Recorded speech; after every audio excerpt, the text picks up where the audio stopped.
Welcome back to Punching the Clock, everyone, the best MMA podcast on the entire planet. I am Flagrant Sports, a.k.a. Jensen Lord, a.k.a. the Dagestani D-Rider, and I am joined by the best two co-hosts on the entire planet, Hayden Luz, a.k.a. the only Matt Hamill fan on the entire planet, a.k.a. Last Round Luz, and Eric Matty, the Canadian casual. And we're going to discuss... That's a good one. I like that. Well, what's going on, boys? Yeah, we're back. We're going to be going over, obviously, Max Holloway versus Arnold Allen. We're going to be recapping that main event. We are going to also preview the next fight night, Sergey Pavlovich versus Curtis Blaydes. We're going to speak about the co-main event, Song Yadong versus Ricky Simone. We're going to get into your guys' questions that y'all commented on TikTok, our YouTube channel. We're going to get to our beef of the week, and then we're going to add a new segment, our locks for the upcoming fight card. So stay tuned for that. Guys, let's get right to the chase. Max Holloway versus Arnold Allen. Max Holloway won via unanimous decision. Was it all 49-46s across the board, or was there one 48-47? Well, there's one 48-47, yeah. There was one 3-2. Okay, well, I'm going to start with Aiden.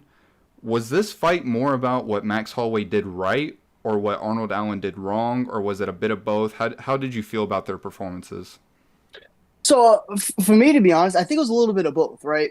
So, it's tough to say what really Arnold did wrong, because I was kind of the leader of the ship of the guy to say his gas tank is one of his weakest attributes, 5-round against a high-paced guy like Max Holloway, and he went in there fought at a very high pace himself, pushed Max Holloway back for a long bit, took a lot of really solid body smacks, and was still pushing forward. He really, really impressed me. So it's tough to say what Arnold Allen really did wrong, but I think there is a lot to praise about what Max Holloway did right. Excuse me. And that brings me... Go for it. Go ahead. No. Carry on. I'm going to disagree a little bit, but I still think it was a really encouraging performance for Allen despite losing. But with that being said, I still felt like he did leave a good amount out there in terms of stuff he could have done a little bit differently. But the fact that he didn't do those things and the fight was so competitive is actually really encouraging. I was going to say it was disappointing when I kind of watched back, and a bunch of things that I thought he would do or that he could have done, he didn't do. And so yet it was what do you still think some of those things were? For sure. I think, number one, he never tried to wrestle. I really made any attempt to grapple and really get physical on the cage or anything like that, which is typically a big part of Arnold Allen, most TriStar guys' games. Sure. And I mean, just look at the Sadiq Youssef fight right away. I mean, such a big part in controlling the fight, and didn't use that. Despite having 2 rounds in a closed stance with Max Holloway, he never looked outside low kick. In fact, he let Max Holloway, who's notorious for getting low kicked, outland him low kick wise. So sure. A little bit disappointing in that sense, and just didn't use low kicks to cut the cage. I thought he could have went to the body a little bit more. That's not really a big thing, but more so the two things I said. But regardless, still had a competitive fight. So promising that he can still be a lot better than he showed against a guy as good as Max Holloway. No, yeah, I agree. I think a lot of this could be just attributed to Max Holloway just being that dude of the featherweight division, aside from Volkanovski. I looked at some of the stats of this fight. This was the least amount of significant strikes Max Holloway has absorbed since the first Jose Aldo fight. Like, how crazy is that? Like, that was, what, like 2017? Yeah. Like, it's been a long time since Max Holloway has absorbed less than, what was it? So it was 76 significant strikes, I'm pretty sure. It's been so long since he's done that. We saw like a... You said 76? I believe it was 76 significant strikes he absorbed. Over 5 rounds. Yeah. Against Arnold Allen, against a high-powered Arnold Allen who doesn't really stop. He fought with a lot of high volume in that fight as well. So there's a lot to be said for his defensive game in that fight. For sure. I really want to praise Max Holloway for this, because his post-prime evolution has been ongoing, but it reached another level last night, in my opinion. Like, I feel like he's really accepted, and not a lot of fighters do this until it's way too late. But he accepted that he's no longer really in his physical prime, and that he needs to become better technically, like, before it's too late. And I think that's really, really commendable. And I think we saw like him becoming, I put a video out on TikTok this week saying, it was a bit clickbaity in the intro, but it's like Max Holloway is better than he was before when he had the belt. Yeah.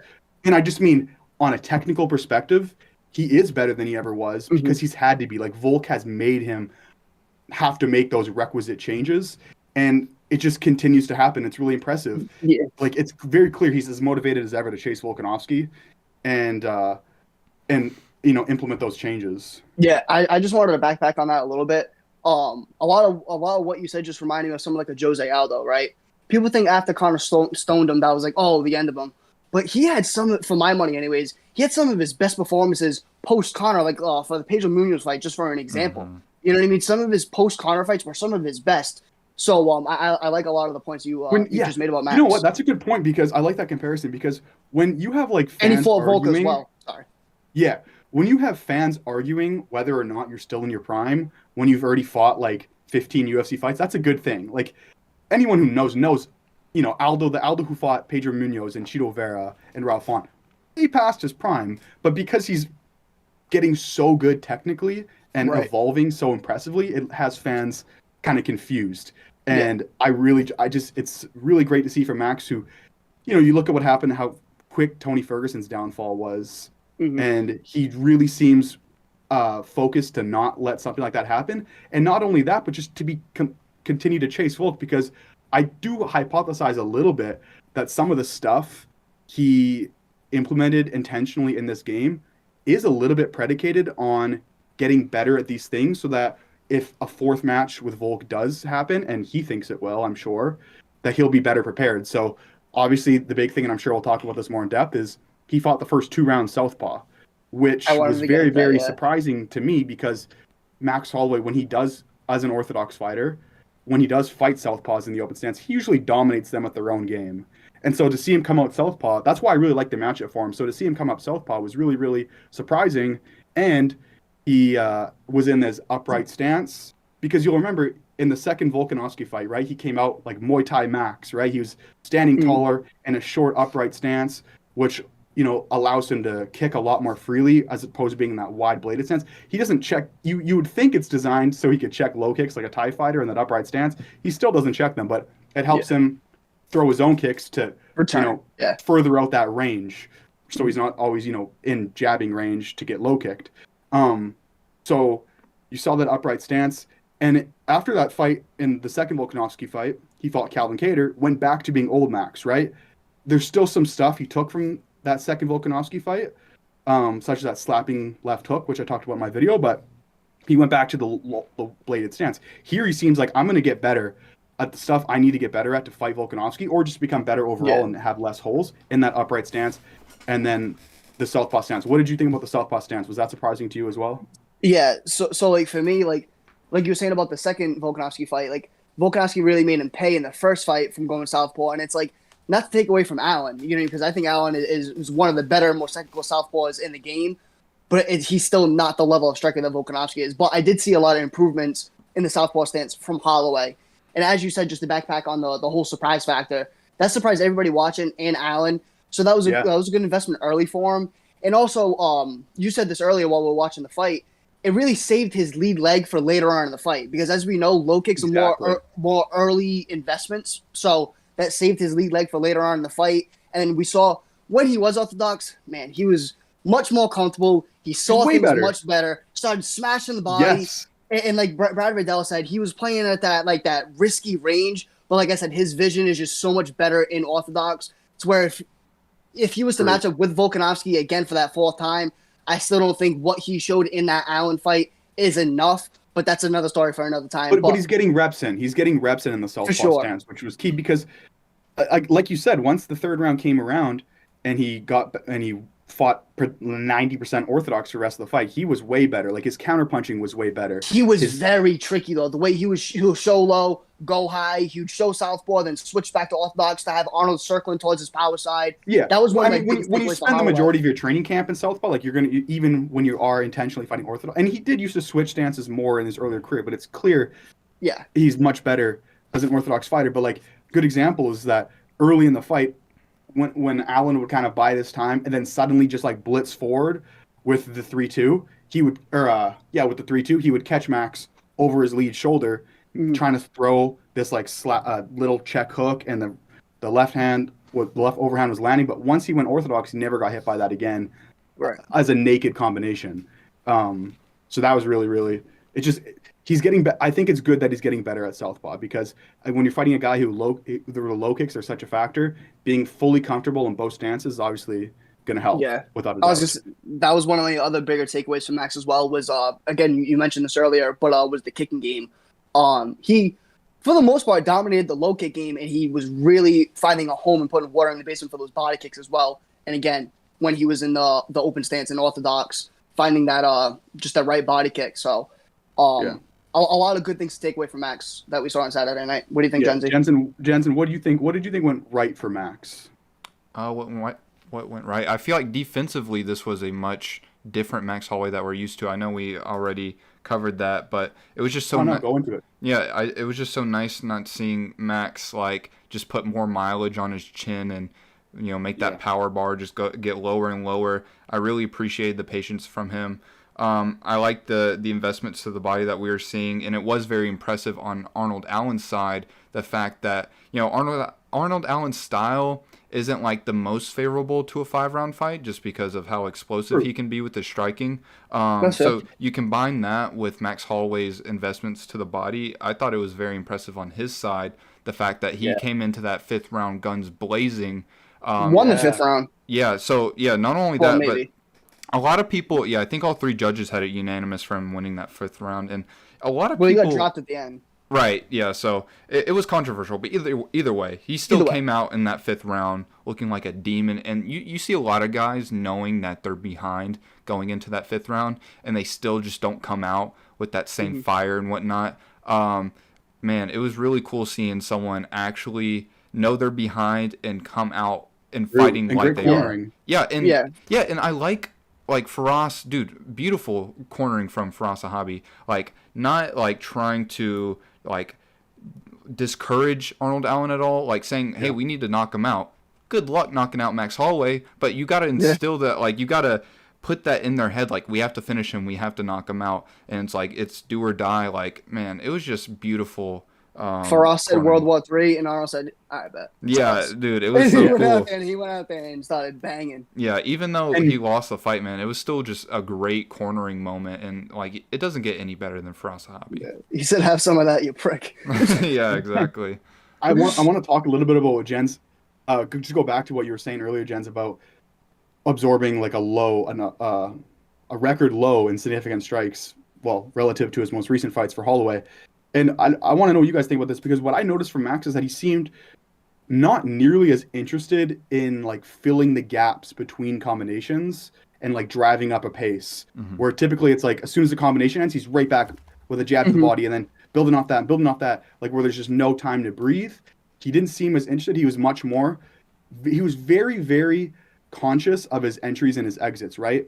Not just like, I'm going to push through counter punches and get you to the fence with a flurry. Yeah. He's like, I'm going to be really, really meticulous on when I'm entering. And one thing that I really liked that he did in the first round, I almost said first quarter, in the first round was, like, we've all watched a lot of Arnold Allen. He does a lot of like the pendulum rocking back and forth, right? He's bouncing in and out, kind of like a Russian boxer, basically, like Dmitry Bivol, right? He's really, really bouncy in and out. And it was just so nice to see Max like be so meticulous with his entries, where he would push Arnold back. Like, he would wait for Arnold to bounce backwards, because he's always bouncing in and out. As soon as Arnold bounced backwards, as soon as he starts to come back forward, that's when Max would attack. And Arnold, when you're caught in the middle, like with your feet off the ground, moving forward, like, you have to just respect the entry, and you can't really offer a counter. You've got to just fly backwards. So Max being super meticulous with his entries, and obviously the angles throughout basically the whole fight. And it was a fun little chess game as well in that first round, where eventually Allen kind of cued into that, and then he started to like bounce back and then fake like he was going to come forward, and then draw Max in, and then he caught him with a couple huge like jab left overhands in the first round, and then Max adjusted to that, where as soon as he'd start going, he'd like gauge the distance. He'd feel like, oh, something's a bit off, like I have too much room here, I'm going to run into a left hand, and then he'd bail on the combination. So just like so cool, so good seeing Max like so aware of his entries and exits, and like not trying to put more mileage on his chin, like Jensen said. It was so great to see, because this is going to prolong his longevity. I feel like Justin Gaethje has tried to have this like technical turnaround, but he just can't help. And like his fights are clearly much different than they were. Yeah. Mhm. No, there's no Yeah. doubt. There's no doubt He's he's a just much not as more skilled as Max. right. There's no doubt He's not as skilled. he's a much more technical like counter striker than he used to be. I mean, if you compare the way he fought against Tony Ferguson or Michael Chandler to his World Series of Fighting fights, like dude, it's literally night and day the type of striker that he is. But yeah, he still has those moments like against Charles Oliveira or against Habib where it's just like he just throws all of it out the window and he just turns into that brawler again. But yeah, I agree with you 100% about Max Holloway. It's so nice not seeing him, although the fights are fun, but like seeing him take 3 to land 7, like made for exciting fights and record-breaking performances. But it's just, dude, I want to see that. He's only like 31 years old. Like I want to see him fight until his mid 30s, maybe his late 30s, because he's such a great fighter. He's such a likable dude. I want this for his career. This is what he needs. He doesn't need the Tony Ferguson or Chuck Liddell route. Like we want to see evolution. We don't want to see someone go out on their shield, you know? Yeah, for And sure. Muay Thai Max is a fun evolution. I love what like it's fun seeing guys evolve, in my opinion. Yeah. And I want to quickly touch on his right body kick that Hayden touched up a little bit about. Like such a fun, great weapon that continued like his kind of how he made adjustments throughout the fight. Where Allen's a guy who does a lot of leaning back, and obviously, as we always say, they can't reach with the hands, you can reach with the body. And it was such a nice tool to, especially because Allen's not a guy who counters on the spot, right? He doesn't do a lot of like check hooks right at the point of attack or cross counters right at the point of attack. He likes to pull back and then throw his left hand. Yeah. And that just opened up Max's body kick so beautifully. And Allen really, really struggled to deal with it. And what I thought was funny is that he finally figured out a solution in the last minute of the fight, where all fight, what he was trying to do was like he was trying to like block it and then scoop underhand, which is it's a legit form of defense. You try to parry it across with the underhand scoop and then counter off that. And all fight Max is just doing such an amazing job. Like he get his kick caught for a quick second. Then there's like cool little techniques you can use to like get out from your kick getting caught. And Allen couldn't counter that body kick all fight, except 1 minute left where he quickly just like eats the body kick, scoops for a second, and then kicks Max's plant leg out. Yeah. But I just love seeing these new layers and a guy who's already so good, a guy who's held the belt and defended it for a huge period of time, who was at one point considered the greatest featherweight of all time. He's still evolving. I don't know. I really love seeing that from Max. Yeah, for sure. That actually, it's going off of what the both of you just said. My dad was the one that got me into the UFC, and he was texting me during the fight, and he was like, "Who is this?" Like, because like he obviously knows some Max Holloway. He goes, "Well, like this doesn't look like the Max Holloway that I know." And I'm like, "No, like I understand, but like you were saying, the evolution of the sport. It's really nice to see because you saw him coming into off a counter and throwing 7-8 shots." But that's where you're going to take your most damage because the more offensive you are, the less defensive you can be. You know, so it's nice to see him take less damage and still be meticulous and take more of a technical approach to his game plan. And hopefully put more miles on his career by not taking that damage anymore. So it's nice to see the new wrinkle.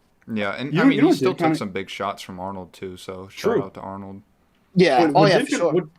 What kind of concerns me, and it's another thing Max going to overcome, is I do kind of like, I feel like he's going to have to like sit down on some of his punches a little bit more now. Like obviously he's not a huge hitter, we know that, but just when you're not driving up a pace and like out voluming guys, still can't bust a grape. you could get in this where you're just not cracking him, like you know what I mean, like when he does sit down on punches, he can be decently powerful. The check hook that set Arnold down was a huge shot. Yeah, but Arnold kind of rushed in like a jackass. For sure. So he's not getting caught on that on a. You know what I mean? No, yeah. With 3 minutes left around. Jensen, to wrap up on like the analysis of this, what do you think, just quickly in your perspective, anything went wrong for Allen? Anything you wish could have been different? Any major takeaway to add to his game after this? Anything you could take from Max? What do you think? Yeah, I agree with what Hayden said. There's not a whole lot that you can point to and say that like, oh, well, he didn't do this. Like, I thought for the most part it was a really inspiring performance from Arnold. Like, he's still going against the arguable second best featherweight of all time. So it's just but he's got to get better. So where do you think like if he wants to be the champ, he wants to beat Volk, like anything particularly you want him to add to his game, or maybe just more wrestling, point blank period? Yeah, I think more of a grappling element to his game could be very beneficial, especially given how some of the top guys in the sport don't necessarily have like the best wrestling. Like a Yair Rodriguez isn't like the best wrestler, like Brian Ortega, although he has all the submission ability in the world. Wrestling wise, he's kind of poop. So like I would like to see just bad guy.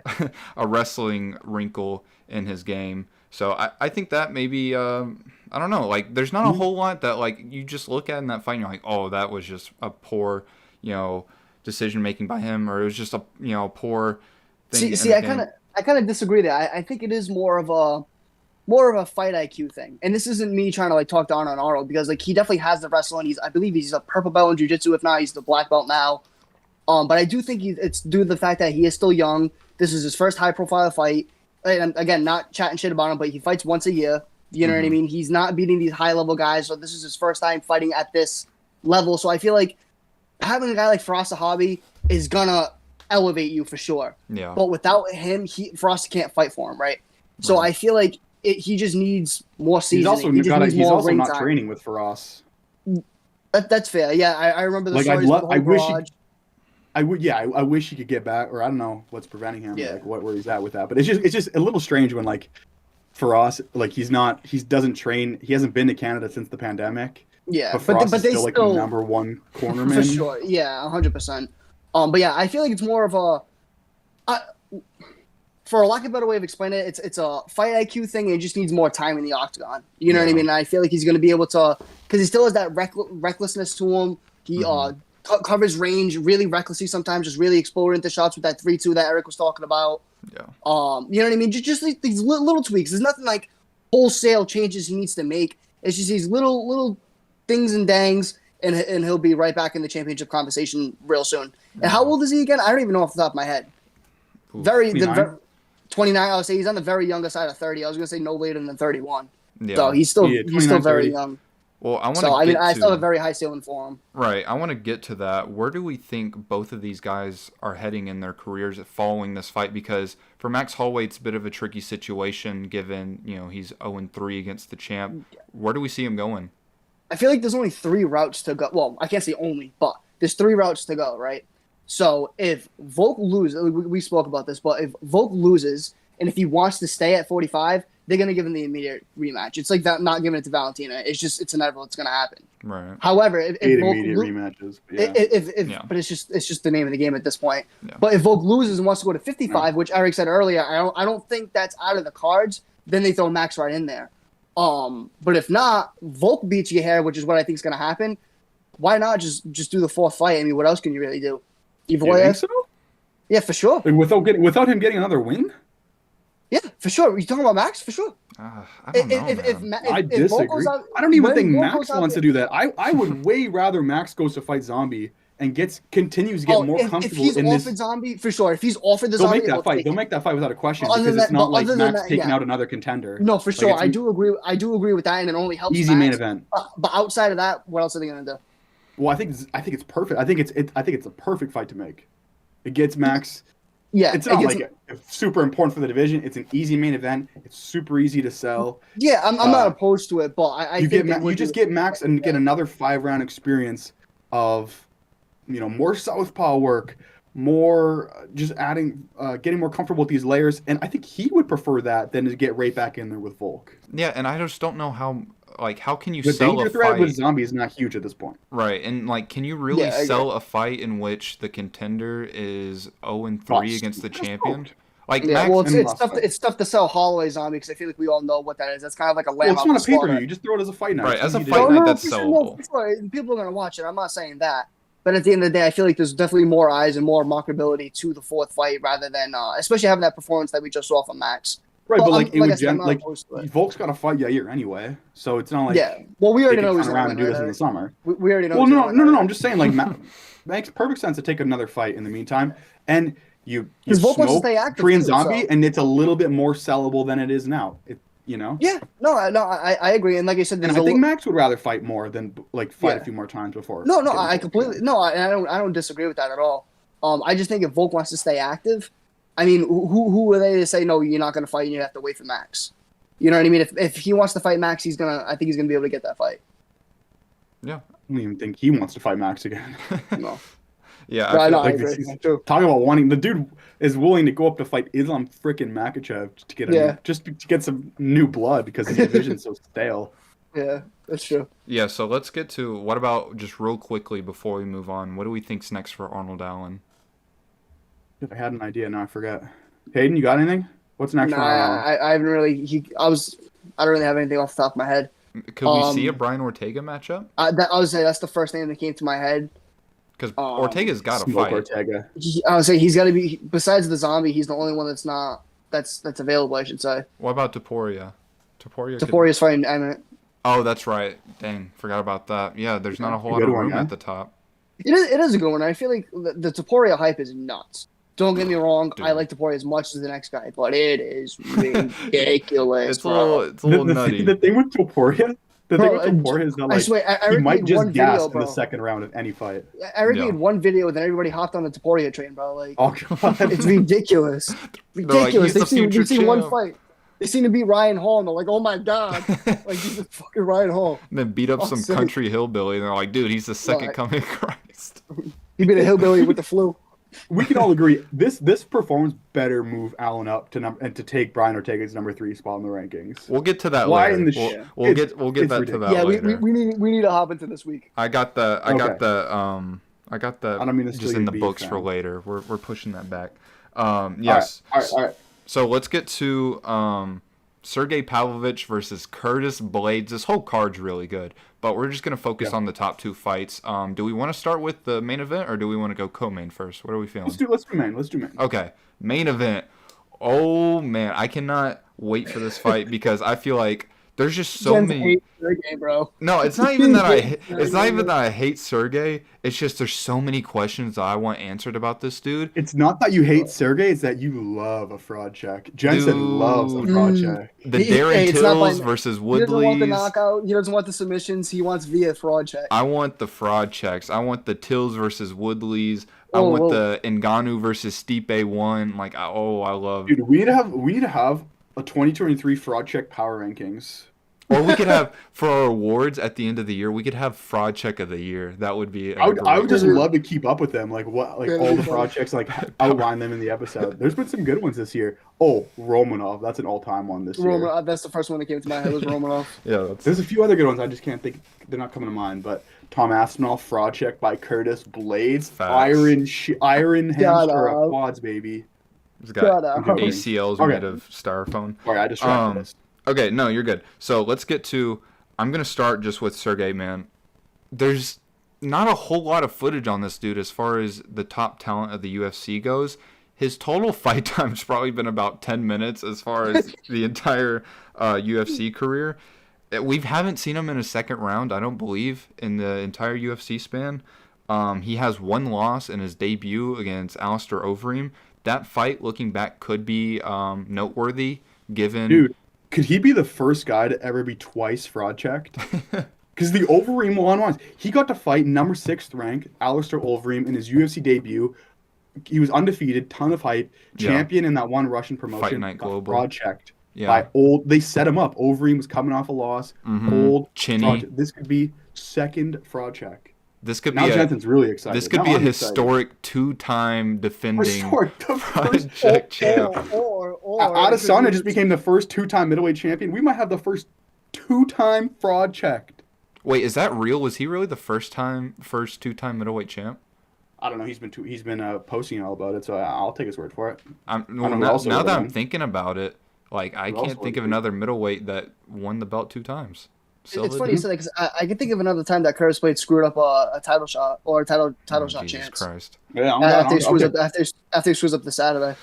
Okay, Jens, finish with your. Okay. finish up Yeah, your, before I get intro. too heated, man, I want some of these questions answered. I want the takedown defense answered. I want the gas tank answered. I want there's so much stuff I want to see because I feel like Curtis Blaydes, I feel like he's almost starting to get like the Damian Lillard effect where everyone's saying he's so underrated that he's now like properly rated or maybe even a little bit overrated. Because that happens. He's not overrated. He's I definitely don't not. even know He's what that definitely not means. overrated. But like Damian Lillard, if you'll remember years back, everyone was saying he's the most underrated guy in the NBA and all that. And then it turned into the point where so many people were saying it. It's like it's not even true anymore because everyone's saying it. That's almost the Curtis Blaydes effect right now. But this dude, if you go look at the heavyweight record book, he practically owns all of the grappling stats. I wrote down some of the absurd stuff he has. So this isn't even grappling, but he has the 8th best significant strikes absorbed per minute among the entire active roster, let alone the heavyweights. What else does he have? He has 1.7. No, that was his significant strikes absorbed, 1.7. He has 62 total takedowns in his UFC career. At heavyweight, that's the most all time, and the second most at heavyweight, Cain Velasquez with 34. Like this dude, Dublin. He's a workhorse for the. And he's hitting them at a 53%. Yeah.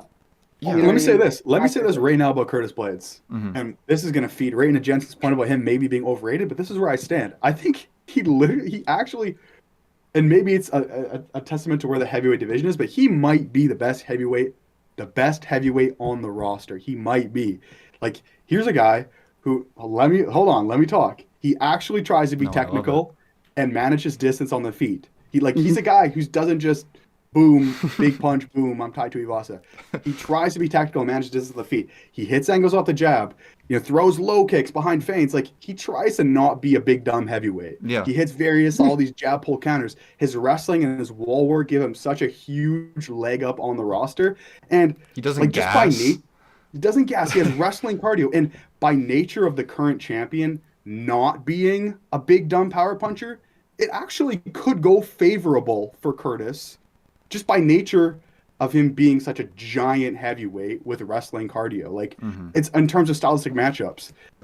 The problem is that with Pavlovich, he's the type of dude that knocks him power out puncher historically. Because that's what happens to Curtis Blaydes. He's gonna bend down at the hip, and then Pavlovich is gonna fire off one of them uppercuts. He tries super hard to be technical striking, but he just can't help but make critical errors because it's not his game. Yeah, he's a wrestler. That's one of my points I actually had for Blaydes. Like, I feel like if he gets into that like stalemate, like that staring contest, he kind of like there's some type of tick in his brain that makes him do something out of pocket. That makes him take an unnecessary risk or unnecessarily close the range. He's like too much of a thinker almost. That's what I'm saying. Correct. And against a division with just guys who, I'm not saying they are, but they fight brainless. You know what I mean? Right. And it's very frustrating. But I'm surprised you guys let that slide. I do think he might be the best heavyweight on the roster. He just might lose fights he shouldn't. And like, you ready for me to shut it down? Sure, John Jones. Yeah, I'll say there's one guy named John Jones. That's it. Okay, that's but this man John Jones has no cardio or power. It doesn't matter. It doesn't matter. He could have walked in at 207. I'm just saying, it's not a bad stylistic matchup for Curtis Blaydes at all. I think Pavlovich it could be a worse stylistic matchup. Listen, Curtis Blaydes' timing is shite. No, I'm just trying to. I like Curtis Blaydes, but I already made a video. I believe Curtis Blaydes is probably John Jones' hardest fight. But with that said, let's look at the options here. What are we looking at? Tom Aspinall? He's unproven. People would love to say Sorogan if he didn't fight him, but we all know what happened there. The fact that he might be the best heavyweight on the roster tells you it's a shit division. Right. That's the point I'm trying. And that's no shade to Curtis because I love Curtis. And I think Jensen's been saying this for a while. It would be a shame to not see Curtis Blaydes with gold around his waist by the time he retires. It really would. He will be champion by the time he retires. I'm going to say this one more time. Curtis Blaydes will... My brother. My bad. I'm getting too excited. Now say your shit. Curtis Blaydes will be heavyweight champion by the time he retires. I think we would all love to see it, to be honest. It low-key would be a Bisping story. Like, a dude who always kept getting close. Number one contenders, and got knocked down. Like, he might get knocked out this fight, and then, like, he's going to get a win against, like, Stipe when he's aging, like that. He's going to face the GOAT of his division when he's old. Or just run through Srogan. Right. Yeah. He's going to get, like, an older win like Bisping did against Silva. Then he's going to get a title shot against the dude who just snuck into the title. Yeah, we're going to... Silva he handles business right here. He's got to survive the first 3-4 minutes. And he's golden, dude. I think he's golden if he can survive that first flurry. If our a perception of Pavlovich is correct. He could prove us wrong, but if what we think is correct, yeah, that's all he's got to do. Well, just imagine those elbows, man. I feel like the pressure of Pavlovich, like, just to play devil's advocate here, because I feel like we're all going to be picking Curtis, but Pavlovich, as you were saying, Jens, he doesn't do a whole lot. You know what I mean? Very boxing influenced stance. He'll use like the lower half feints just to kind of like inch and short step his way forward. He'll take a short step to the side. You know what I mean? Very baseline one-on-one work. But the one thing I could take away from Curtis Blaydes, because I was in the 3 a.m. trenches of Curtis Blaydes last night. The one thing, the way he'll jab into a single and he won't move his head off the line. And I feel like somebody like a Pavlovich with an 84-inch reach, if in Curtis Blaydes, again, saying his timing isn't the greatest, sometimes you shoot up from the logo, shooting on a long guy like Pavlovich, especially having that boxing influence stance, which may invite Curtis on shooting. The way he's able to, Pavlovich changes angles on his uppercut. I forgot, I think it was Shamil. I forgot exactly who it was. But he changed the shovel into like a straight uppercut. Nasty. It's just like, he doesn't do all these things that's going to really catch your attention, but he has a very multi-purpose jab. And if he touches you with the jab, you know that right hand's coming. If that right hand hits you, he's like hitting you with a cylinder block. You know what I mean? It's going to hurt. No doubt, and especially given the way Blaydes shoots a lot of his double and single legs, like for sure. And like I said, he can get into that stand-up contest because Pavlovich won't pursue much. And like we said, you will see where Curtis Blaydes do something out of pocket. He'll show southpaw, try to get cocky because he did that. He's not getting cocky. He just has it. Just like he went southpaw on the road. Once a dude stops being cute, he didn't really go for it. My bad. Well, just like once a dude just goes at him, like sometimes he just like closes his eyes and freezes. It's just, because he was going southpaw on the Rosenstrike fight, and Rosenstrike. Sorry, you go ahead. I cut you off again. No, I was gonna say he was doing it a lot in the Rosenstrike fight, and I didn't see him finding much success. And I was finding Rosenstrike finding more success because he doesn't have as many reps from southpaw, so he was getting caught more, not being as defensively sharp. He just needs even if Pavlovich is a decent, because honestly Pavlovich might not be that bad of a wrestler. He's got a Greco-Roman background. He's shown to like the Overeem fight. It's not like he got like.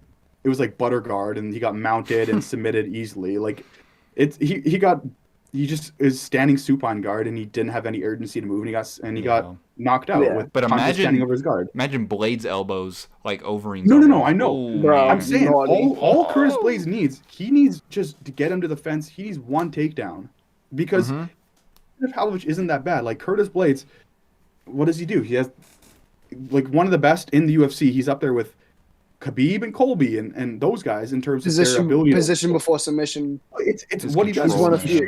It's a head outside double leg. As long as he just has to set up that head outside double leg, he's golden. Head outside double leg, which runs him to the fence, dumps him over, and he's immediately all he's thinking about is getting behind you. Right? It's body locking. He's not interested in going in your half guard or going and setting you into guard or anything like that. He's trying to get behind you, throw one hook in, right? Get that leg ride of the leg that's away from the fence, and then on the opposite side, control the far side wrist, punch with your left. You get up, he mat returns you, starts it all over. He does that one time, he's going to drain, even if Pavlovich isn't that bad. He did that against Volkov pretty much the entire fight. That was basically the entire fight was him just completely removing. Like 35 takedowns. Just recycling the same process over and over again. Like he does. If it ain't broke, don't fix it. He does like a fantastic job of removing. Sorry, Hayden. He does a really fantastic job of like basically removing that active turtle position. Like any sort of way you can work yourself back up, he's not going to allow you to do that because he's going to get, those wrist controls, those leg rides. He's going to do all that stuff to basically completely neutralize like that active turtle. And that's it. That was the entire fight against Volkov. The entire fight. It's just there was nothing but that. It's just Pavlovich is going to come out because he knows this. Pavlovich is going to try to blitz him right away. And I genuinely worry for Curtis Blaydes. He just got to get past that. And I fear that he's got to like land something without getting hit in those exchanges and then settle in. Get a little bit of respect because that first 30 seconds is just so crucial. Well, and it's Pavlovich the exact fight he could lose. Pavlovich doesn't bulldoze you. He doesn't like run at you like Francis versus Jairzinho. He sure as fuck did again his last two fights. He kind of does. He kind of does. It's not like Francis. It's not like he's Rosenstrike and shit, but he went at him right away. Right away. Yeah. And I do wonder if a lot of that confidence to do that is that he's more confident in his wrestling and the improvements he's made since the Overeem fight. Because he wasn't that reckless. Very well being a long guy. People forget he has the same reach as John Jones with hands like Francis Ngannou.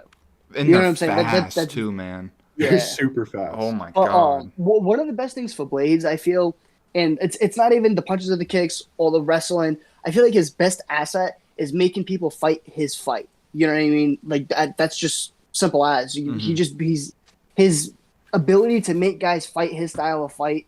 It kind of counteracts what I was saying about him. In the wrestling, when he establishes wrestling control, yes, but on the feet, I think that's exactly what goes wrong for him. But there's only is that two he guys does that have been able to everything stop right, him, and he's Derek hitting Lewis all and these Francis. angles and poking at him, and then they just don't do that. They run at him, and then he folds. Like in the wrestling, yes, but if you can't get it's not going to be on his terms the first 20, 30, 40, 50 seconds.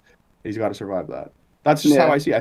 I think it's rather simple. And I mean, the funny thing is, it's one of these things where it's so obvious, and then all of a sudden Pavlovich goes 5 rounds and he doesn't wins do the a whole lot. I was just saying it's gonna have to be Blaydes just never working. It's gonna have to be Blaydes making him work because Pavlovich doesn't do a whole lot in order to burn himself out, kind of like Francis. You know what I mean? He doesn't do a whole lot in order to burn out his cardio. So it's gonna have to be on Curtis to be dictating everything and making him work in order to gas him out. Sure. And that's scary because he's gonna have to be able to get into the hips. Again, Pavlovich being a long guy, kind of having that boxing influence stance, kind of inviting the wrestlers to shoot on him. It's going to be interesting. I'm definitely going with Curtis, but I would not be shocked to see Pavlovich get it done. Yeah, just because I hate to say it, because Curtis Blaydes kind of has that thing for losing fights when it matters. But I'm going. I want Curtis to win. I really do.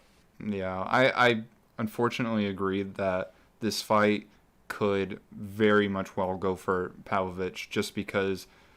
Man, it's just we've seen we've seen it against Francis, we've seen it against Lewis, we saw it against Francis in his debut.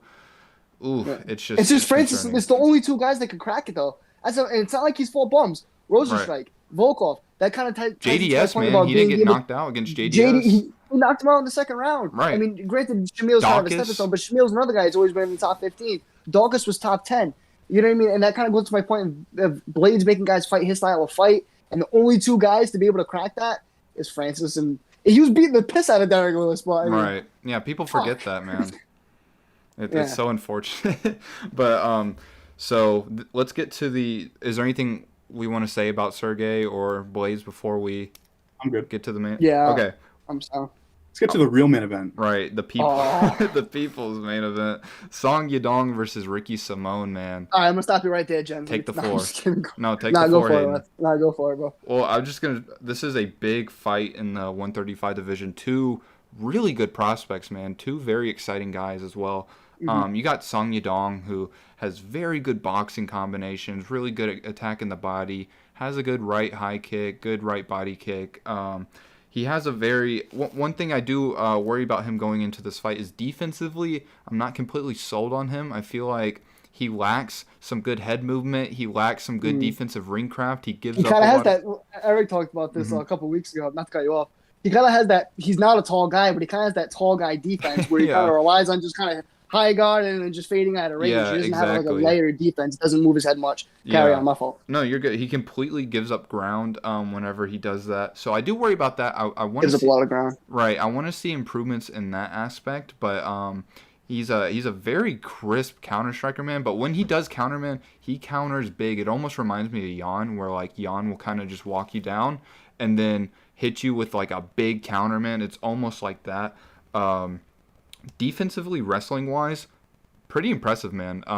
He, of course, Hayden, you talk about it a lot. Coming out of Team Alpha Male, you have to be able to wrestle to go to that camp, and he's very good defensively with his wrestling. His sorry, not to cut you off again. His open mat wrestling isn't tremendous. It's average. I'd even go as far as saying it's above average. But going back to the even Cody Stamen fight, I believe Cody took him down like four times, I believe, in the open mat. And where's Ricky Simone do his best work? In the open mat, driving you into the cage, and then working from there. And then that's another thing about Ricky Simone, his positional awareness against the cage. It's not so much like his knee position on the takedown, but it's knowing where his guy's weight is and taking advantage of it and transition from position from there.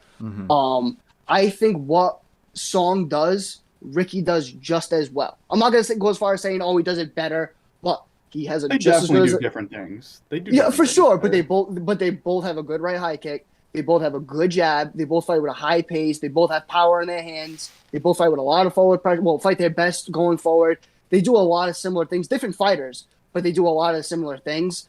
I feel like it's just, does Song have the bag to stop Ricky Simone? Because I feel like Ricky Simone is a better version than Cody Stamann. No offense to Cody, because I'm a big fan of Cody Stamann, but I think Ricky Simone's a better version of him, and he had a tough time of stopping Cody.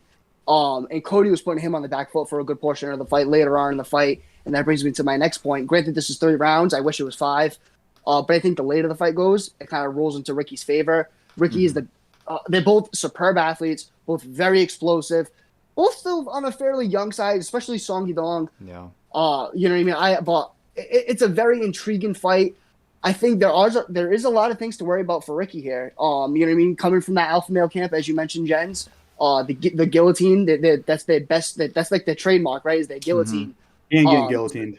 But hey, if Ricky Simone takes a sloppy shot, you know what He I ain't mean? getting guillotined. I agree. I don't think it's happening. However, I do think there's a possibility of that. But I think it's these are the 2 guys I always say is the 2 guys that you guys don't want to see as a bantamweight. You know what I mean? Like if Figgy was to come into like 35, he would want to avoid the Song Yadongs and the Ricky Simones of the world. The Cheeto Veras was like, it's not too bad, but you would want to avoid like the Ricky Simones.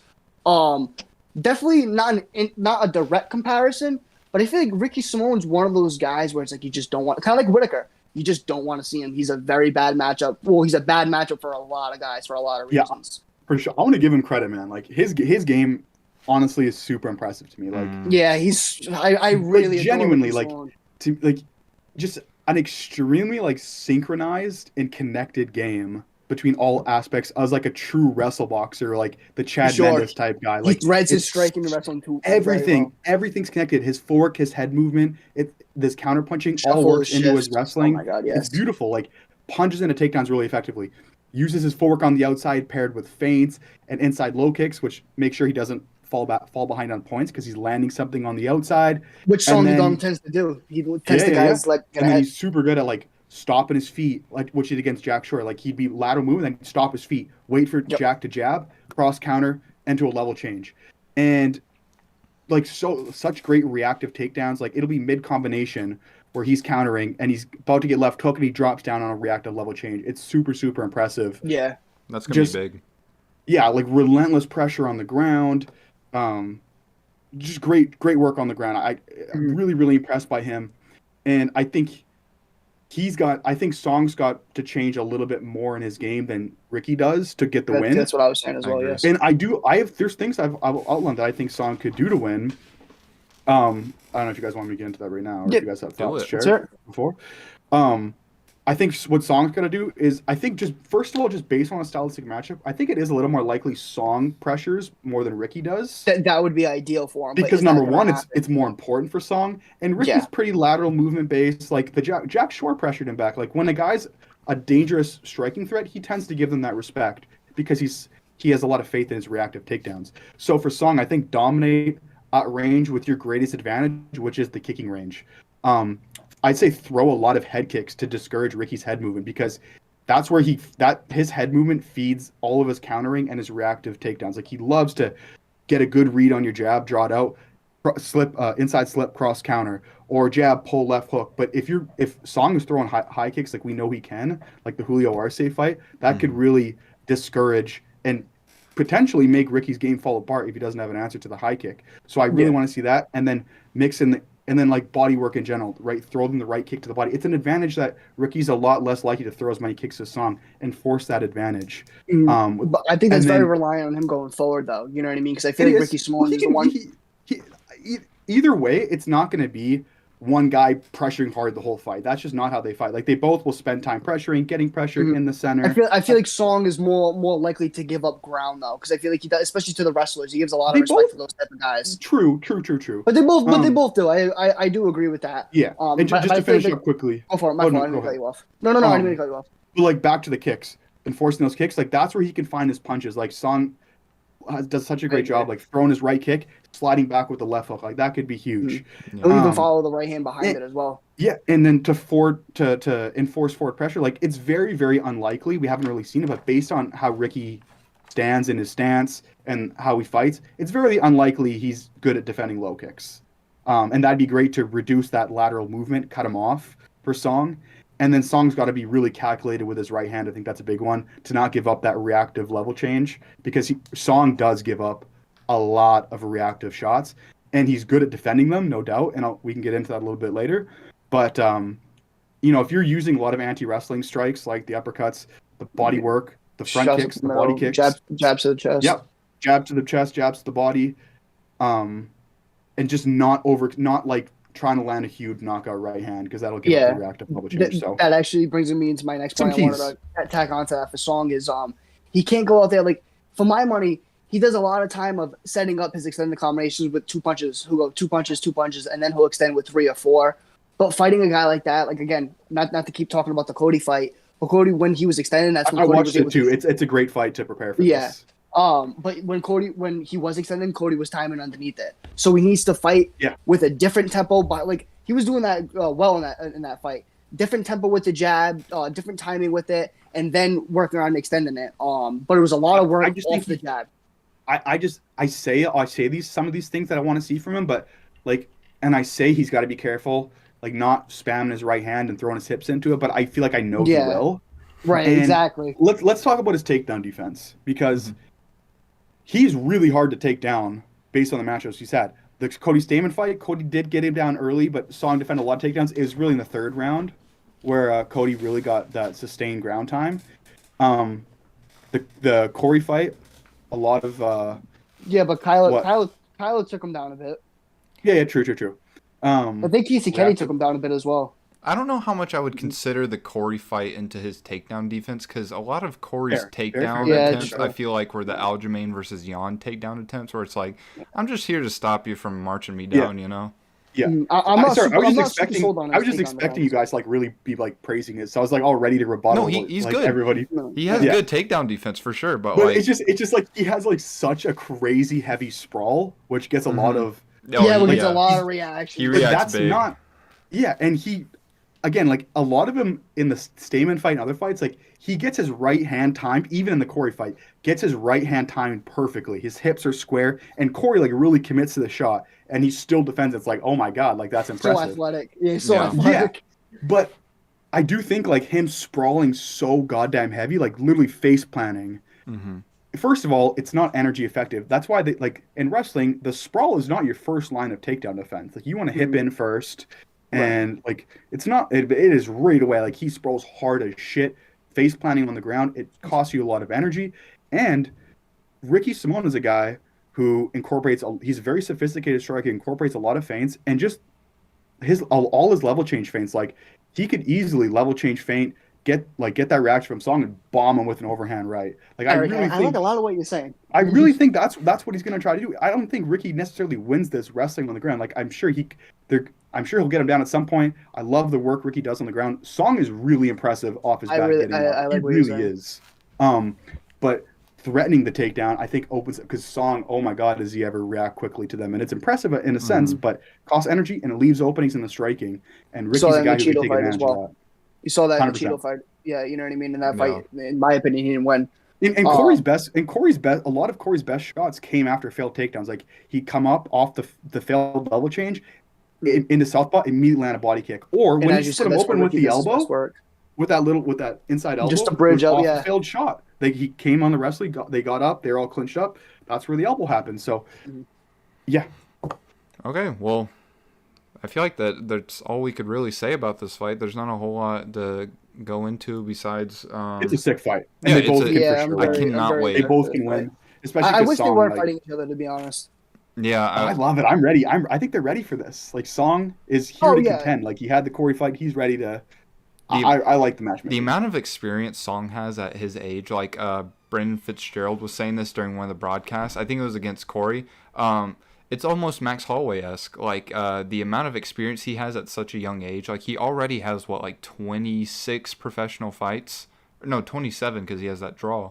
It's pretty crazy. So Ricky Simone has quite the experience as well. He's guys like Rob. He's like 5 years older though. Yeah, but he still has a lot of experience though. He fought Rob Font, Uriah Faber, a Sun Sal. You know what I mean? Guys like that. Ray Borg, Kelleher. Mm-hmm. Yeah, no, definitely. I'm just saying for Song Yadong's age, it's pretty crazy to have 27 professional fights under your belt. and being able to contest with these guys, and it's not like he's getting blown out of the water when he loses. You know what I mean? Right. I think he has one unanimous decision loss. You know what I mean? So Yeah, it's gonna be a great fight, and both these guys, win or lose, have what a you got, lot Jimmy? of potential. Who am I taking? Ooh, Yeah, I'm going Blaydes. Song Yadong, man. Is that right? You want to bet $10? Yeah, let's do it. Put your money where your mouth is, buddy. Oh, come Boy. on. Yeah, So easy. Oh man, Do we're it. gonna chalk this one Put up. the money down. Hey, just talk the dub up. put the. Hey, hold up. Oh my phone! The Let's talk boys are that putting talk. money up. I got the bands. Little do y'all know. Oh wait, they I shouldn't live put the. Oh my god, I 6 almost just states put the away number from on. each other, so this cash means nothing. I almost just, What's that? I get the card too. Don't worry about that. I almost just flat. It's a gift card, so it's not like it means much. I almost just flashed. Bro the is full gonna on. flex a gift card. That's nuts. I take cash card, fucking EBT, whatever you want. Check in the mail. Checking the mail works. Checking the mail works. Let's do it. All right, what's our An next segment IOU. here, Kenzie? Oh yeah, so Liar. the next segment we're gonna get into the questions that y'all have sent us. What about our locks? Oh, we're gonna do that later. Comment. Congrats, Patience, young boy. one. Oh, my fault. I think it was gonna time. Hey, you It know, kind of Hey, does this is make why sense to him now. this is why I made it look good. Don't worry about it. Hey, No, It's Jen's show. We're just the guests. it's just one of them. Isn't it? So we're gonna go with the questions that y'all have asked us. You can send it to our personal TikToks. If we remember, we're gonna post a story about a couple hours before, and y'all can comment on there. Comment on the on this comment section on YouTube is probably gonna be the easiest way for us to find it. And Yeah, we won't miss that. yeah, well, there's no way we can forget about that. So let's get into some of the questions. Let's start with our first YouTube comment that we've gotten as far as a question, because I think it's a multi-layered question, and I think it's really interesting. It takes us back a couple of weeks to the Adesanya fight. Steven Korabias, I'm sorry if I'm mispronouncing that. He asked You definitely us, did. You definitely butchered that. You pulled one that. If I'm 1,000,000%. mispronouncing. Poor guy. This is 5 seconds of fame when you butcher the poor kid's name. He asked us, he said, "Hey, just wanted to hear your guys' thoughts on this. Adesanya said he was playing possum during that final exchange between him and Pereira, but both Faraz Sahabi and Henry Cejudo thought that Pereira really did have Adesanya hurt during those final 10 seconds. Adesanya's leg did buckle a couple of times. Pereira hit him with another calf kick and 2 hard shots to the body prior to being KO'd. How hurt do you think Adesanya was?" All right, Well, go ahead. You take the reins on this. Sure. I think, okay, here's what I'll say first. Number one is that legitimately going into this fight, there was clearly an attempt to draw out an extended combination using the high guard and counter, without a doubt, because you saw it 2 other times in the fight where Adesanya, while he was flowing and in control of the fight and doing quite good work, would suddenly throw up the high guard in the middle of the cage and try to draw out a Pereira to extend a combination. And it didn't happen because Pereira was staying pretty disciplined behind his jab in those situations. But he tried to do it earlier, so there's no reason to believe he didn't intentionally try to do it there. Now, do I think his leg was definitely pretty compromised from the calf kick? I do, but I do think I really actually do believe he was playing possum in a sense that, yes, his leg was definitely really, really hurting, but I think he found an opportunity to, I've given up 2, like, in the last 10 seconds, 2 really hard low kicks. I am hurting, and he knows it, and so I can't, like, this is an opportunity right here to really lean into it even more. Like, it was, to me, this wasn't like McGregor Poirier 2, where McGregor literally can't even, like, step forward. Like, he's literally a sitting duck on the fence. It was, some people want to act like that's what was happening. That was not what was happening. Yeah. Yeah. So he was for sure hurt from the low kicks, but this was meticulously planned. He just had to do it then because I do think his leg was pretty compromised. Yeah. I mean, I pretty much echo that. You know what I mean? Like, I think you'd be a fool to say he wasn't feeling anything. Like, it was clear we saw his leg buckle. Me, I was like, you know what I mean? I was definitely clenching my arms, my arm wrestle a little bit. But I do agree with what Eric said. I think there was noticeable times he was showing the high guard to try to draw in the reaction, the attacks from Pereira, and it was just one of them times where, like Eric said, he took 2 hard shots, and this was his time to draw him in. Because, like you mentioned, as we were talking about this a couple of weeks ago, we saw Pereira be able to really rip apart that high guard So Izzy said, okay, we're going to draw him into this false sense of security, and this is where I'm going to find my opening. So it's kind of like a yes and a no type of answer for me, anyways. Yeah, no, y'all pretty much explained it exactly what like my thought process is. We can only take Izzy's word for it. You know, we can speculate if we want to, but at the end of the day, like he's the only one that really knew, and he said that he was playing possum. Personally, he would have been fine to go out for the rest of the fight. Right, I'll say that for a concrete answer. Right, like I think it did hurt his leg, but I don't think he was about to be finished. You know, so no. Yeah, I feel like everything was kind of said perfectly there from. I'll say that was definitely a good question though, because I feel like there's a lot of thank you for the question, man. Honestly. Yeah, I like those thought-provoking questions. Yeah. Okay, so we have Jewel Boy Jack, my boy Jack on TikTok. He asked us, "Will Sean O'Malley become champ?" So like, I feel like the UFC wants it to happen, right? And I feel like we kind of see that with the matchups he's had. And this is going back a little bit now. We're not talking about like the Piotr Jan days or the Piotr Munoz. We're talking about when he's fighting like the Eddie Wylands and the Chris Moutinho's. Like, we want to see him have these great performances, get this buzz, get these fantastic finishes, these fantastic wins. And now look where he's at. He actually has that win to say like, oh shit, this guy isn't just, you know what I mean, a market tool. He actually can fight. Mm-hmm. And I feel like the UFC did a really good job to put him where, well, it was both the UFC and O'Malley. Don't get me wrong. It's O'Malley did the work. But the UFC put him in a good position to be where he is now. And of course, both Aljo and Cejudo are tough matchups for him, but they're winnable fights for O'Malley. Yeah. So I would say the chances are, it could happen.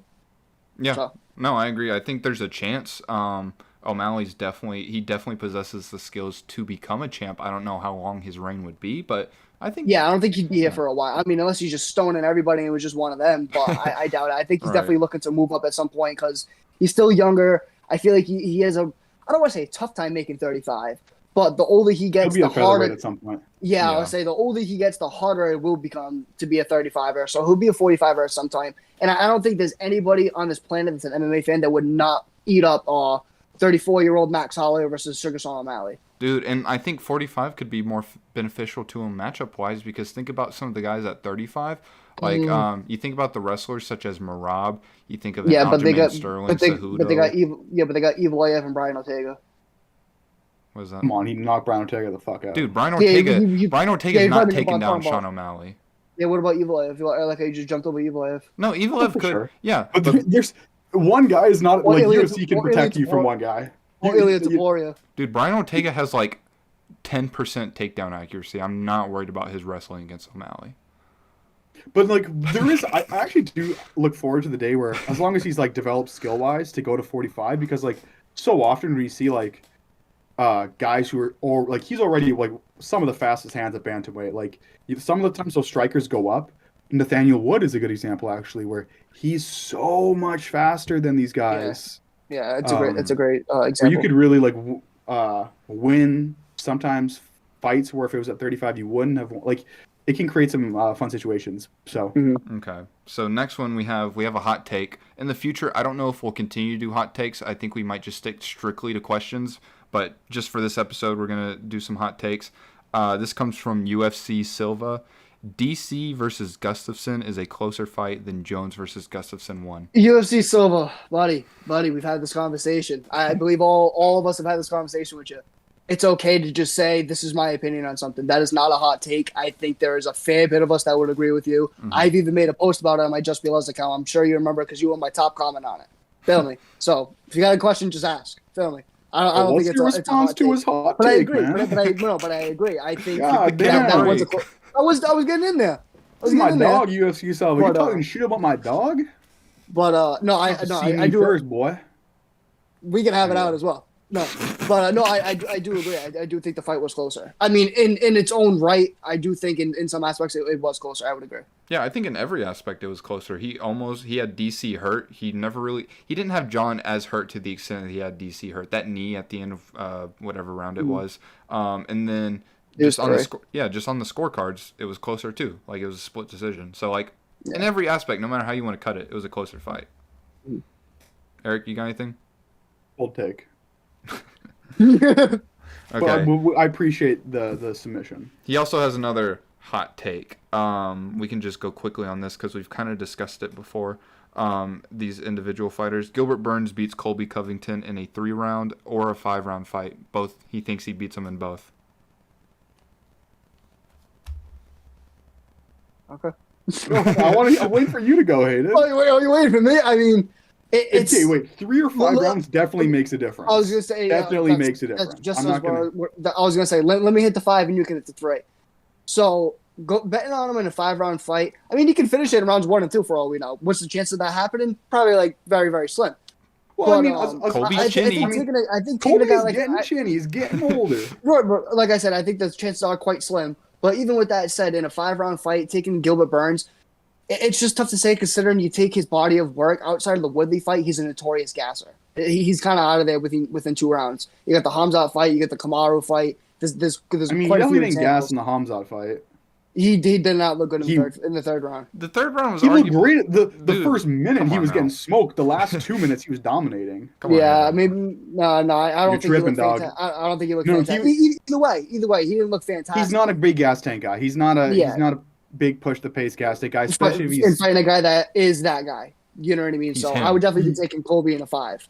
But a 3-round is interesting. But when's the last time we seen Colby fight a 3-round fight? Damian Maia, maybe? Yeah, I think so, actually. You know what I mean? So well, but I mean, either way, Robert Whittaker just came in for a 3-round fight. It's not that it's not possible; it can happen. Right. Yeah, I mean, it's definitely much more interesting if it's 3 rounds. But it's tough to really say. Eric, take over on that because I don't really know how to judge a Colby fight in 3 rounds. It's been a while since I've like had a thought how his style kind of implements the 3 rounds. You can only imagine it's higher pace, more intensity, more takedowns. going to be higher pace than he already does, but yeah, right. But it's while not being entirely reckless. Like I think, right. Yeah. I don't know. I've more questions with Colby in general, just of like where he is because we see him so infrequently and where's his chin at, blah blah blah blah blah. I do think a guy who just pushes a crazy pace is not necessarily great for Burns, honestly, unless it's completely on his terms. I just feel like Burns in those situations like really does start to like just load up on things and kind of fall apart. Yeah, I don't know. Yeah. I might lean Colby in both. Oh, God, that was a nasty voice crack. I might Easy. My boy's going through puberty. Give him a break. I might lean towards Colby in both 3 rounds and 5 rounds. Honestly, I might pick Burns to just crack his chin, honestly. Yeah, but like I mean, I'm just that's saying, not out of there's the question. three versus 5 definitely makes a difference. Yeah. Okay, we have oh God, dude, some of these usernames, I swear to God, Epicurus_ST. I respect this question, but I don't think we need to spend more than 20 seconds on it. He said, Demetrius Johnson versus John Jones in the same weight class, hypothetically, who would win? I'm not a big fan of those questions. I feel like there's just, like, I get it's a hypothetical, but it still just makes absolutely no sense. Like, is Mighty Mouse going to have the speed of a flyweight at, like, light heavyweight or heavyweight? Would he have developed so technically if he was 205 pounds or 225 pounds? No. Like, Right. Yeah. I don't like that question a lot. I guess, I don't know. John, why not? I go DJ just to play devil's advocate. Right. It's like I'm not gonna say, oh, you're stupid for thinking that. Like, dude, we're arguing a 125er versus a heavyweight now. Okay. Andrew Osborne 1 says Shavkat beats Leon right now. Let's start to rapid fire these a little bit. He's been saying that for 3 weeks on my post, and I've already addressed this. His response to this day is much more well-rounded, and that's fine. But if you know, and this is not a shot, but if you understand MMA, you know that the better guy doesn't win every single time, right? And I agree with you, Jen. Not by much, not by much. And we got Leon beating better guys over a longer period of time with much more experience. Mm-hmm. Not saying Shavkat can't beat him. This is MMA. Just as I said, anything can happen. But to be so set on to say he beats him on what, Jeff Neal?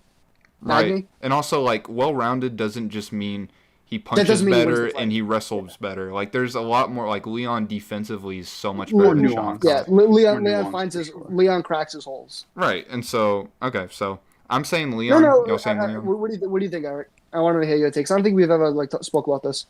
I think Shavkat has worse matchups than Leon, guys that aren't necessarily as good as Leon, just in terms of stylistic matchup. Like, I would be quite concerned about Shavkat. I feel like he's probably a magnet for a really good overhand right, based on some of his pocket entries, like with his chin up in the air and the fact that he stands so upright and so tall. Like, you're just asking to get overhand righted. You know what I mean? Right overhanded by Gilbert Burns. Like, that, like, genuinely concerns me, like, that type of fight. Whereas, okay, yeah, I agree with you. I don't like that, he beats him, point blank period. That's my statement. Yeah. But, like, I think he has worse stylistic matchups. It's not like, I think in terms of who's the champion, he could have had, like, I think like Usman would be a tougher fight, honestly, for Shavkat, to be honest with you. Sure, no, I would agree. Yeah. Like, especially because they both do such great work in the clinch. Like, both their best parts of their striking is in the clinch, doing a lot of the same things, and they get there. People see Shavkat like he's Islam, and it's not the same kettle of fish. No, not even close. Yeah. No. Don't speak about Islam like that.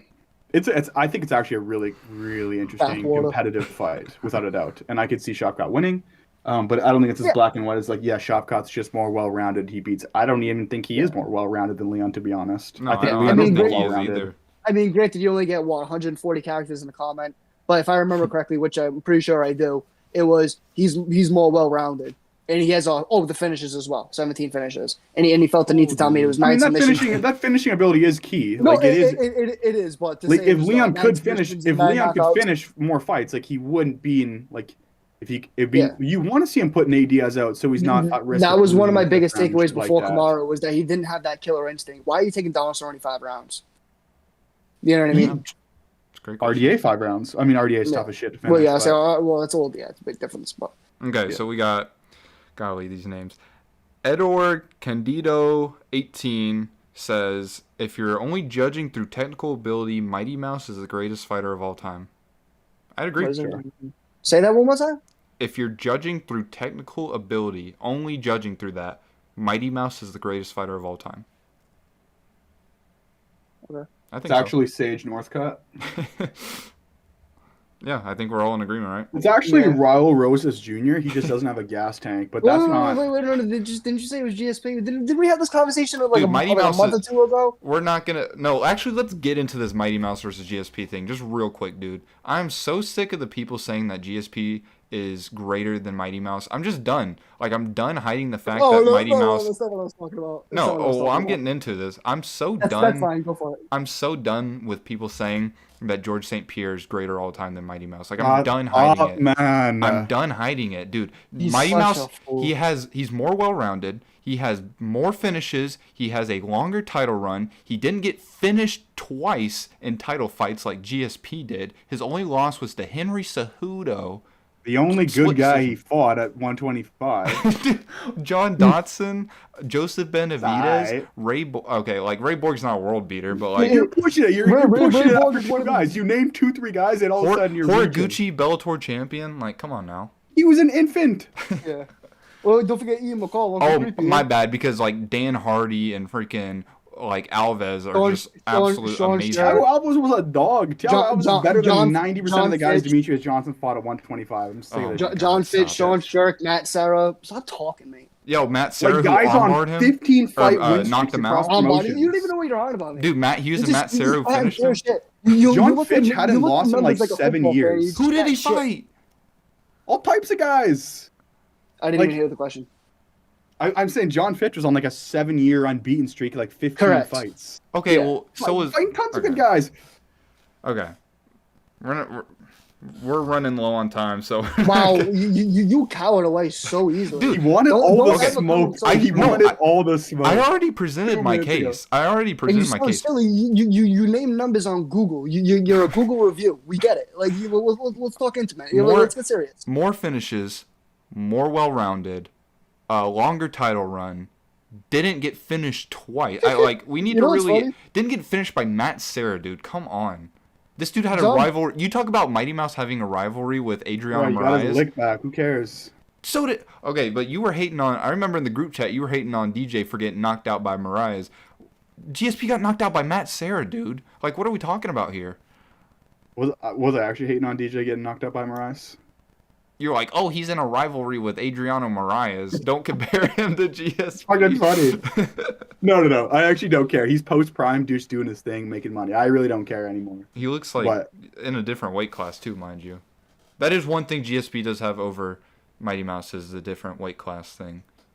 So, 15 pounds. I mean, he did face the most over. I'm just thinking about that draw Ian McCall took Demetrius Johnson to. Because I know GSP could never. Oh my God. I'm just stuck on that. Dude, I'm just thinking about the time Matt Hughes armbarred him to all hell. Yeah, he was 22 years old. And then 23. And then he had the most Bakatinov is freaking Mighty Mouse's best win. Dude, you don't know who Alan Bakatinov is. Oh my God. Are we going to talk about how GSP had the biggest layup of all time to become a second division champ against the most overrated fighter in UFC history, one Michael the Count Bisping? Are we going to talk about that? Why is he overrated? But without chatting shit, because now you're pissing me off. Dude. Well, why is he overrated? That's too off topic. No, we're getting into it. You want to talk about Michael Bisping is the most overrated fighter in UFC history. We heard what you said. We heard you. Okay. Why? Okay, I'm just going to ask you a couple questions. Listen, I asked you a question. Hayden, your mic's cutting huge. Cutting? Yeah, it's cutting out like big time. Oh, good. Okay. I'm just gonna start by asking, when do you think like Michael Bisping's prime was? He had a later prime, but that doesn't matter. Okay, well then let me just ask you this: Who did he beat in his generation that was like near his age? Like, who were the people of his generation that he had good wins over? Matt Hamill was a great win. First of all, Stop UFC it. 75. Stop it. What do you mean stop it? Who did he beat of his generation that he had a good win over? We're getting way off topic. Now we're getting off topic. Okay. Yeah, no, that's fine. Okay. Ali Bagatinov, bro. Someone said Dustin is a better fighter than Prime Connor. What is that? Like technically wise, resume? What are we talking? He just says IDGAF. Probably technically. And I say no. Connor is a legitimately outstanding fighter in his prime. I will die on that hill. Mm-hmm. Genuinely outstanding. He has one of the greatest like win streak stretches of all time. People don't understand how impressive that is. Magical. How impressive momentum is. Because we have talked about this, Jens. Momentum in MMA. Like people don't understand how magical literally Connor is. Don't get me wrong, Dustin. Like people want to say, "Oh, give fuck, Dustin beat any." I get all that. Like he has tremendous wins. I get that, but without being a unified champion, it puts a damper in where you sit. Well, just even the greatest technically, of all time. just even on technical terms, because I feel like he is the comment is more based on that because there's no question. Because even that, like, because Connor is just much more sharp than them as well. You know what I mean? The knockouts speak for themselves and all that other jazz. Yeah, and that came from... I mean, different styles, but just like in terms of effectiveness, like Connor just, I mean, the problems he caused that people really struggle to solve for years are just really, really, really impressive. He was genuinely like from obviously his range management to his ring craft was offensively. His offensive ring craft was phenomenal. You know, some of the work he did off his back. The way he would touch people at 45, man. And even at 55 too, when he fought Eddie, man, like the power that he possessed, it was just, and not only that, it was the power mixed with the accuracy and the shot selection. For sure. And like this comes from Nick Bachelor 1, and he has a Dustin Poirier profile picture, so like we do have to take this with a tiny bit of grain of salt. And he said, "I don't give a fuck." Yeah. Usually that means they don't give a fuck. He's a wild man. Yeah, he's a wild card. Yeah. No, I agree. I mean, the run that Conor McGregor went on in his prime, we said it before, I'll say it again, magical. The 17-second knockout, Jose Aldo, and then... 13 seconds. 13. Whatever, y'all are nerds. And then before that fight, he had the comeback win against Chad Mendez, and then the Nate Diaz saga, and then the Eddie Alvarez just masterclass. Dude, it doesn't get any better than that. I mean, even before that, with the Brimage and the Brandao and the and Stevens, Dustin, man. Even going further on and go to like the Cerrones later on in his career, you know what I mean? Like yeah. I mean, that was whatever. You could talk about how, like some inconsistencies, but I mean, it's when he was on, bro. And people want to forget, and don't get me wrong, past that, you know, first couple of minutes, Habib had his way, but dude, he made Habib work for his takedowns. And he took a round from Habib. Yeah, and so like at this point we're kind of getting to participation trophy type territory, but still, Yeah. that's still very impressive.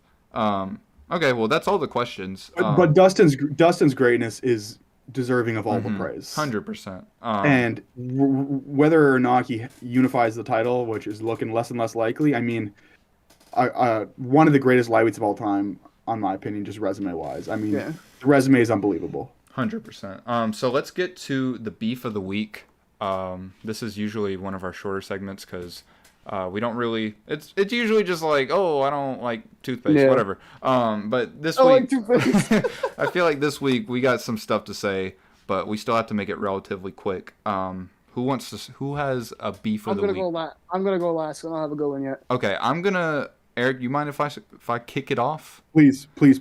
My beef of the week is with the UFC rankings. And this is actually MMA related for once in our 3 episodes. I finally did a MMA beef of the week. The UFC rankings make absolutely zero sense. One example that we talked about earlier was Brian Ortega being at 3. How in the hell is Brian Ortega ranked 3rd still? It's literally, Eric has said this before, it's because he's inactive. If he was active, he would not still be 3. His last win was almost 3 years ago against Korean Zombie. Same thing with Conor being in the rankings, or was in the rankings. And don't even get me started on the pound for pound. The worst and dumbest pound for pound thing ever. Like, ESPN's list is so much better. I could go on from the Volk Islam thing I've ranted about before, but the one that really gets me, you know what really grinds my gears? Hill. Dude, the fact that Jamal Hill is on the top 15 UFC pound for pound list just boggles my mind. You don't get credit, dude, of a shitty division, dude. You don't get credit. You can't control the division. Okay, we'll have some good wins first, and then we'll talk. What are his good wins? The whole point of pretty good wins is Thiago Santos wins really good. Where he got taken down 6 times. Is old as shit. Dude, Thiago Santos old as shit. He's in the PFL now. He was still a good performance. It's supposed to account for that. It's supposed to take into consideration you're in a shit division. That's what it's for. Is it? But no. But he's over guys like Whitaker. I'm with you, Jens. Okay. It's like yes, just the fact that he's a champion should not give him top 10 pound for pound. He's ahead of exactly where Whitaker. He's ahead of Robert Whitaker and Dustin Poirier, dude. What? No, that's Max Holloway. He belongs in the 15. You can say what you want about that. He belongs in the 15. No, he doesn't. Bro, yes, he does. He belongs just because in the 15. He's a champion of a poor division. What is he? Yeah, but he also won what? 8 fights in a row, 7 fights in a row. Dude, he's finishing these guys OSP. Come on, like he deserves a spot. Well, hold on. Should he be? Who do you think is better, Ankalaev or Jamal Hill?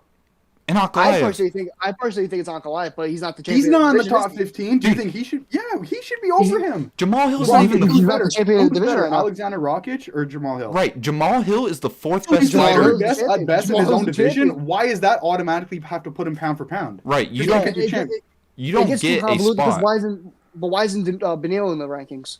He arguably should be. If we're really going off of it, the thing is, you don't get. But how much credit do you get from beating Conor twice? And then, you know what I mean? And then losing to Charles getting... He's got enough body of resume to what I'm saying is... Yeah, but we're not talking about the pound for pound list from 2015. We're talking about from 2023. Right, and right now, 2023, Jamal Hill is probably the 4th best fighter in his own division. His best wins are against Glover Teixeira, who's in a retirement home, Thiago Santos, who's losing in the PFL, Johnny Walker, who finally is just like... He's such a wild card, dude. Jimmy Crute. When's the last time Jimmy Crute has won a fight? Then he got his arm snapped off by Paul. Yeah. You understand you can do this to everybody. Don't kick him when he's down. I like Jimmy Crute. You can't. You can't do that to everyone. You 100% can do that to everybody in the light heavyweight division. You could talk shit about everybody. The division sucks. That's my point. He shouldn't get credit. So you're saying no light heavyweight should be in the pound for pound rankings? Okay, if you become the guy who you think is better than him has a better case. That's the whole point. If you win the belt and you have some very good wins, like if you were to beat a Jan, an Ankalaev, Yuri, Rakic, any of those dudes, I'll be like, okay, I'll give you your props. Yeah. But this dude beat a retired Glover Teixeira, and then that's it. He's the 4th best fighter in his division. Yuri arguably beats him. Glover was still the number 1 guy in the division. He was, but he also dropped off a cliff. You talking about Masvidal. Masvidal was still. I understand Masvidal didn't look great in the Burns fight, but he's still Masvidal, bro. I don't know what you're saying with that. Because you're saying like they're shit. Oh, they're retiring. It's like they're old. They're not shit. You know what I'm saying? Like, I don't Glover's understand what not you're trying to say. shit. Like, the performance was impressive, but, like, you're just not getting over Robert Whitaker for being a dude who Bro, just Max retired. Holloway just won his second. He was 1-3, and then you were mad that Max Holloway wasn't in the rank or was still in the rankings. He's beating. How are you going to put a guy that's 1-3? Smoking everybody besides Volkanovski. And I understand. I understand he was exactly. I understand that and he's only losing to Volkanovski, but the guy is 7-0, 8-0 in the UFC. Oh, he lost to Paul Craig as well. Who cares? It's about who you're fighting and the level of competition. That's what it's all supposed to. That's what it's supposed to correct. The losing fights doesn't put you in the pound for pound rankings, though. But he beat everybody else. Yeah, but again, we're talking about the pound for pound rankings right now. Beating everybody else in 2016 is not in 2023. Who did Jamal Hill right now? beat? I still think Max Holloway right now matches up better with his own division than Jamal Hill does. Okay, go off the list. Go off the list. It's weird because like no, and I'm not saying light heavyweight is stacked because middleweight's in the same thing. But if that's the case, should Robert Whitaker not be there? Because like you're saying Robert Whitaker. Oh, he's over Robert Whitaker. What's middleweight? We always say how bad middleweight is. Come on, bro. I'm so confused. You're not playing both sides of your own argument. No, because Whitaker, skill wise, is just back here. Back up. Okay, skill wise, Whitaker's here. Jamal Hill is so far down that my arm can't even reach. So he has that going for him. He has that going for him.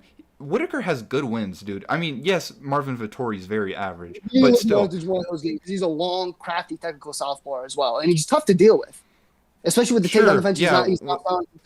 He's tough to deal with. When you're going against a Thiago Santos with no knees, who's 43 years old. Who was Rakic beat? He lost to Uzdemir, and then he beat Anthony Smith. Rakic isn't on the pound-for-pound list, dude. We're talking about the light heavyweight. You said yourself, dude. You said yourself. You think Rakic is better than Jamal Hill, and you said Ankalaev is better than Jamal Hill. He could be. I mean, he could be, but Jamal Hill could be. What were you going to say about Yuri? Okay, so Yuri could be. Yuri, Jan, and Ankalaev and Rakic are all arguably better than Jamal Hill. Dude, if you're arguably the fifth best person in your division, I understand, yeah. I understand your point for sure. But it's tough to put a guy that's winning fights that has gold around his waist over someone that's 1-3. I know you're not talking about Jan. All right, let's wrap it up. I get that. Yeah. My beef for the week. Yes. All right, boys. My beef for the week is with Valentina Shevchenko fanboys. Genuinely, actually, I should say fan men, because these are all grown men that are thirsting in the comment section of a UFC fighter. She don't know you, bro. She's not even reading your comments. And you guys are thinking with your little head, not your big head. And the shit y'all say in these comment sections just deserves to come to light because, my goodness. These men. Should we read some comments, boys? Let's read some comments. Please. Here. Okay. Number 1. Shit, where'd it go? Women are better. Okay, this is a comment as a Valentina sparring with her sister who can't buy a win in the UFC. Women are better technical fighters than men. Better fluidity and higher pain tolerance. Okay, doctor. Response? Dude, who are we talking to? Sanjay Gupta? Like, what are we doing here?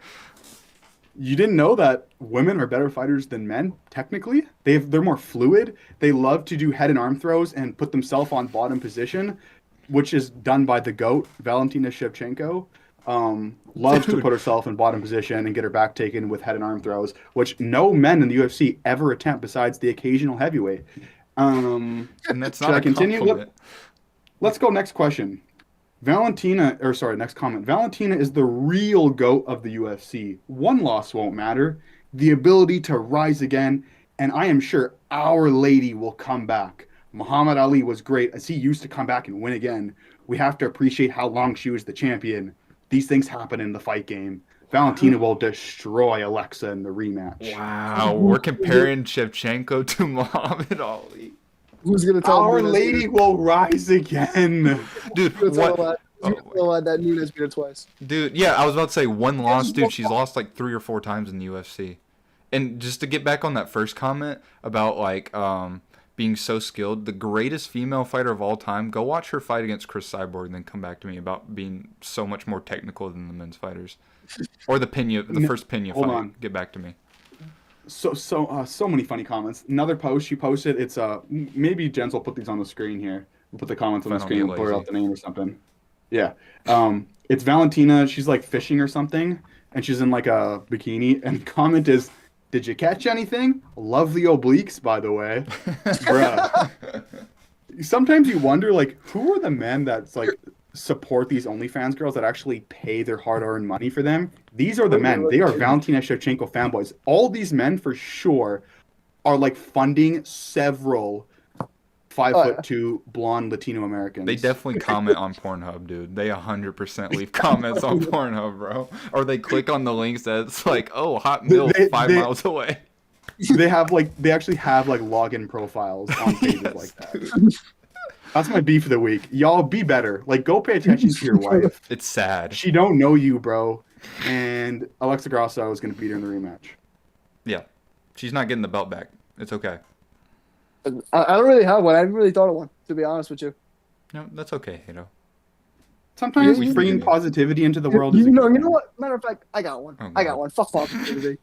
What I don't like, my beef of the week, is guys not really realizing how high level some competition is. It may not be as comparative to, say, the 135-pound division or the 155-pound division. But you know what? Being a champion of the 205-pound division and having one loss in your 8 UFC fights, it's very commendable. Having finishes over OSP, having tremendous wins and over a that guy is like OSP. brother. I'm not gonna go on. This is my Okay, time to you're shine. right. That's My my bad. beef of the week. My bad. Period. Mm-hmm. Thank you for coming.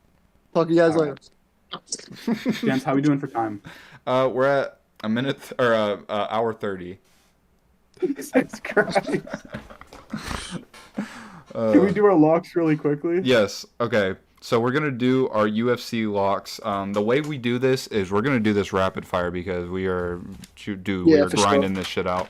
The way we do this is we've done a couple of these in the past, but we go through every fight night card that's coming up and we do our locks. So basically, we can do as many as we want, as few as we want. We're gonna go in a snake draft order. Since I kind of won the last one, I'm going to go first, and it's going to go Eric, then Hayden, because Hayden had a big old goose egg. But so the way this works, we're going to pick fighters that we think are locked to win. If, say, I pick 3, Eric picks 2, Hayden picks 3. It's basically a parlay. If one of the fighters doesn't win, then you get 0 for the week. We don't count draws, so if they get a draw, you're still at 0. You lose. Yeah. So you have to have all 3 or all 2 hit, whatever. And we're just going to keep this going until like we stop maybe at like the summer or something. That'll be like our season winner. So yeah, we're going to go through it. We're going to do snake order. My first lock of the week is going to be Jeremiah Wells. Big fan of this guy. Brazilian Jiu-Jitsu black belt. Crazy power. Freak athlete. So yeah, Eric, what you got? With the second overall pick, the Eric Matty Meat Riders are proud to select Bobby King Green over You're a Jared whore. Gordon. You're a whore. That is my first pick. Hayden, you're on the clock. All right. For the third round pick, the Hayden loses, we're going to go with Brad Tavares. Heard he's been looking really good in camp, so I'm going to go Brad Tavares. All right, you go again. Snake draft. Oh, it's your boy? All right, this is probably going to be my last. I'm gonna take a shot here. I'm gonna go Ricky Small. I'm a true believer. I gotta be a man to my word and all the shit I be talking about his career. So I gotta pick Ricky Small. Gotta ride with him. I respect it. And I'm gonna punch out. All right, Eric, what you got? Good. I really. Hold on. Give me what's the draft clock at? Hold on. You got like 10 seconds, buddy. Oh. All right, give me Curtis Blaydes. God. Oh my God, I'm pissed. His And parlay with is trash. that, I'm locking it in. 2-5 parlay. You're Bobby Green, Curtis punching Blaydes. out. You're punching out. Punching out. Yeah. Right. Rudy. Right. And with the final pick of our locks for this week, I am gonna go with Montel Jackson. Ronnie Yaya smitten him. Did not look into the fight that much at all. He's just a massive favorite, or she, whatever. I don't even know who they are. I'm going with Montel. He's got the dude with the big hands. Okay. He's got like bigger hands than Francis Ngannou apparently, but he fights a bantamweight. It's pretty crazy. Oh, that okay. I know what you're talking about. Yeah. I'm going with big hands aren't gonna save him. I'm going with Jackson because he's like the biggest favorite on the card. So yeah, that's what we got. I got Wells and Jackson. Eric's got Bobby Green and Blaydes. Hato's got Tavares and Ricky Simone. So we'll come back next week, talk about the card. Thank you guys for watching. Leave comments. questions for next Like the episode, video. like, share, TikTok, follow us, Likes, everything. comments, concerns. Yeah, all that. Thanks, guys.